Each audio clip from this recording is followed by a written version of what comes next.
காத்து கொண்டிருக்கக்கூடிய அற்புதமான நாள் என்று கோடிக்கணக்கான பக்தர்களும் ஓடோடி சென்று அவன் திருமுகத்தை பார்க்க ஏங்கக்கூடிய அற்புதமான நாள் என்று தைப்பூசம். ஒரு அற்புதமான ஒரு வரி ஒண்ணு வருங்க. என்னன்னா, சித்தர்களும் சீடர்களும் பல கோடி அவன் செல்வாக்கு எவர்க்கேனும் வருமோடின்னு சொல்லுவாங்க. இன்னைக்கு பழனி மலையில பாத்தீங்கன்னா கோடான கோடி மக்கள்களும் குவிந்து கொண்டு அவன் முகத்தை பாத்திர முடியாதான்னு ஏங்குவாங்க.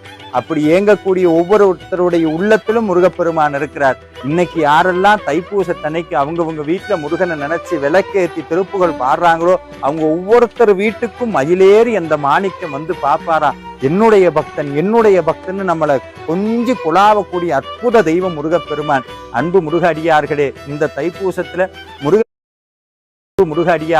இந்த தைப்பூசத்துல முருகப்பெருமான்ட்ட நீங்க என்னென்ன பிரார்த்தனை வைக்கிறீங்களோ அது அத்தனையும் நிறைவேறும். அது அத்தனையும் தாண்டி முருகப்பெருமானுடைய தரிசனம் கிடைக்கும். இந்த தைப்பூசத்துல யாரெல்லாம் வழிபடுறீங்களோ அடுத்த தைப்பூசத்துக்குள்ள குப்பையில இருக்கிற நம்மளை கோபுரத்துல வச்சு அழகு பார்ப்பார். நம்மை வாழ வைக்கக்கூடிய வடிவே பெருமான், மயிலேறும் மாணிக்கம், கண்கண்ட தெய்வம், வள்ளி மணவாளன், புள்ளி மயில் வாகனன்னு எத்தனை தடவை கூப்பிட்டாலும் இந்த வாயும் மனசும் பத்த மாட்டீது. முருகா முருகா முருகான்னு சொல்லிக்கிட்டே இருக்கலாம். அதுக்கு அற்புதமான நாள் இந்த தைப்பூசம்.